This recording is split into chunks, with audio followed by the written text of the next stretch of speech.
You know who it is, and you know what time it is.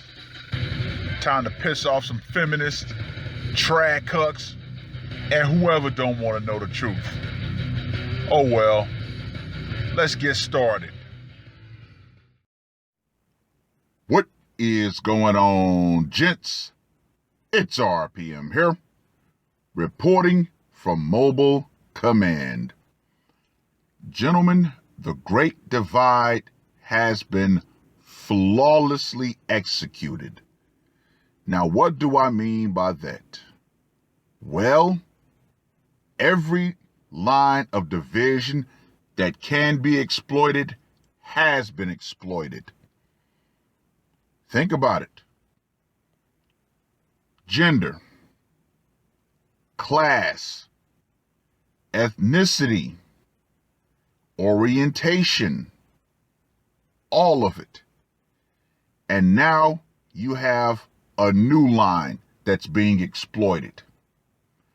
Vaxxed versus unvaxxed. Now, what do I mean by that? Well, this article from the Huffington Post makes it crystal clear just how truly divided this society has become. Now, this article was published on the 24th of July. A vaccination or this marriage. Conspiracy theories are tearing couples apart. Now, this being a Huffington Post article, we already know the direction in which it is going to be heavily slanted towards, and we know the direction that they're going to be heavily slanted against.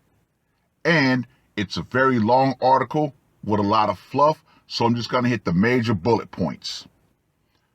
Lucy, 59 years old. And gentlemen, I want you to pay close attention to the ages of the people that are mentioned in this article. A 59-year-old metastatic breast cancer patient from Washington State got vaccinated, which was a matter of life and death. Her husband begged her not to get the shot. At the outset of the pandemic, Lucy's husband and partner of 7 years, Shane, was as cautious as everyone else about the virus. But as the crisis dragged on, 60-year-old Shane spent months cooped up inside on YouTube and Facebook, where a vortex of Charlie 19 conspiracy theory videos were waiting for him. Many declared the virus was nothing to fear, that it was the vaccines he should really be afraid of. Before long, he was also tuning into the increasingly malicious disinformation networks Newsmax and OAN, which regularly rehashed the lies he'd been fed online. He was completely enthralled, Lucy said. Over time, his worldview did a complete 180. Now, they want to talk about how the right is spreading misinformation. But yet, what is the left spreading? Doom and gloom. Get this or you're going to die. Shane is among millions of Americans who have fallen prey to the quote-unquote Charlie 19 infodemic. Wow! They even came up with a term for it. The maelstrom of false and misleading information about Charlie 19 that has gone viral during the pandemic, drastically hindering the nation's recovery. Wow! They are not holding back with their version of misinformation. Hyper-politicized anti-vaccine propaganda has reached countless U.S. households, largely by way of Fox News, far-right media outlets, GOP lawmakers, and right-wing influencers.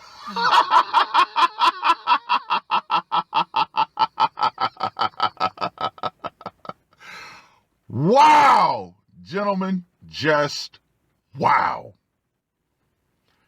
As terrifying conspiracy theories about the vaccines, supposedly lethal and nefarious development, spread like wildfire across social media.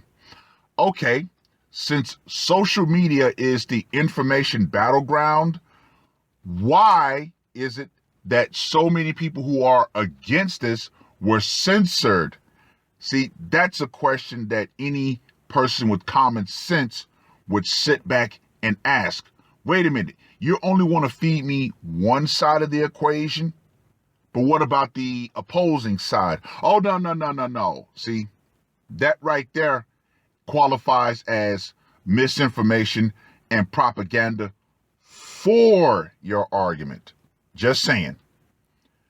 HuffPost talked to 5 men and women whose marriages are crumbling or have already collapsed under the weight of viral anti-vaccine disinformation. Most said they did their best to tolerate their spouse's embrace of conspiracy theories amid the pandemic until it came to the vaccines, when those delusions suddenly posed a direct threat to their well-being or that of their children. Wow. Just wow. Now, these are some of the quotes from some of the people, and once again, pay attention to the ages. He said, if I take the vaccine, I could pack my bags and leave his kids here. Hannah, 38. She thinks the doctors are in on it, that they're part of Big Pharma and they're working together behind the Charlie 19 hoax. Harrison, 52. The day I figured out I deliberately had to go get the gas, I fucked that all up. The day I figured I definitely had to go was when I was sneaking out of my way to get my vaccine and felt like it would have been better had I been seeing another woman. James, 54. Gentlemen, you can look and read the rest of this article. However, it's the same doom and gloom, blaming the right, blah, blah, blah. Personally, I'm so sick of this because I want to say something. And this was actually a comment I left on a Young Ripper 59 video a long time ago. But I think it's outright insidious what's happening. But I'll just simply say this. People have been made so afraid to die that they've lost their will to live. Yeah. Get the jab or you're going to die a horrible death. Then when you've got one group of people who are constantly pushing doom and gloom, naturally, you're going to have another group of people saying, you know what? I don't want to deal with this. Now, isn't it funny? The people who are like, I'm not going to take the poke, they're not trying to push anything on the people who have taken the jab. People like us are more like you know what? Live and let live. If you want to take the jab, it's your choice. I'm not going to down you for it. However, the people who have taken the jab, they have a whole industry behind them trying to force and shame other people into taking the jab. See, that's why I say, no. I can't rock with you. I can't. Now, insofar as my particular set of circumstances, only speaking for me, the meat sack where she works, I can make a logical decision and say, yeah, I understand why you have to take the jab.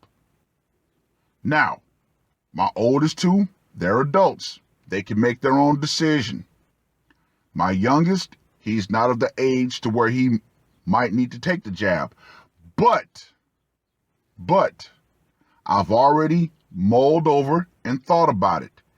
If he is of age to where he has to make a choice to get the jab, I told the meat sack I am not opposed to it because of your line of work.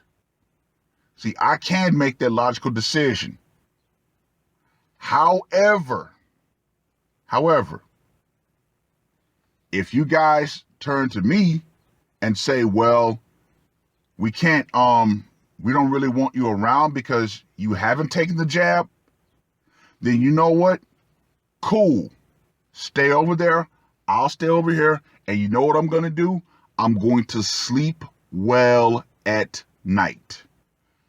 Your choice is your choice. My choice is my choice. I'm not going to force mine on you. Don't force yours onto me. When did we start being... Oh, wait a minute. That's a rhetorical question. We've always been a divided society. Always. But as long as people can have the illusion that somehow we're this nice mesh of people and everything is okay, that's the beautiful lie that everybody wants to accept. However, the ugly truth is this society has become so much more divided. But when I look out and I see everything, I just refer back to my 5 favorite words, my personal philosophy. It is what it is. It is what it is. Family ties have literally been weaponized in this. You guys will remember the video that I did, Here We Go Again, where I talked about the guy who was in the checkout line, who talked about his daughter telling him if he didn't get the jab that he couldn't see his grandson. Yeah, that right there, when you've gone that far on either side, then yeah, you know that those family ties are done. But once again, it is what it is. But here's the one irrefutable truth. When you have someone say to you, if you decide not to get the jab, and they ask you why, simply tell them, what's the point? Jabbed, unjabbed, everybody's going to die. See, when people try to hit me with that, they know they cannot argue me when I tell them that. It doesn't matter.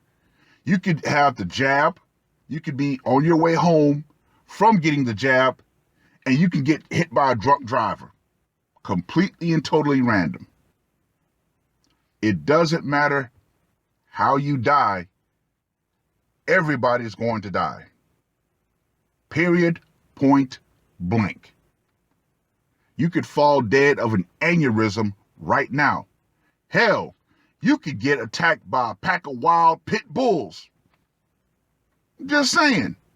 Death is death. Doesn't matter if you die from Charlie 19 or you die from colon cancer. Dead is dead. So I personally choose not to live my life in fear because I know eventually I'm going to have a meeting with death. Everybody is going to have a meeting with death. So stop fearing the inevitable. Just saying. But read the whole article. Let me know what you guys think. Have you had this possibility of having someone in your family use your family ties against you? Leave it in the comments section below. And let me know what you guys think. And ladies, the power will eventually go out. Feminism and the propaganda, fear-mongering, and all that will go out right along with it, because everybody is going to have a date with death. Doesn't matter if you're jabbed or not. That's all I got to say for this one. R.P.M. I am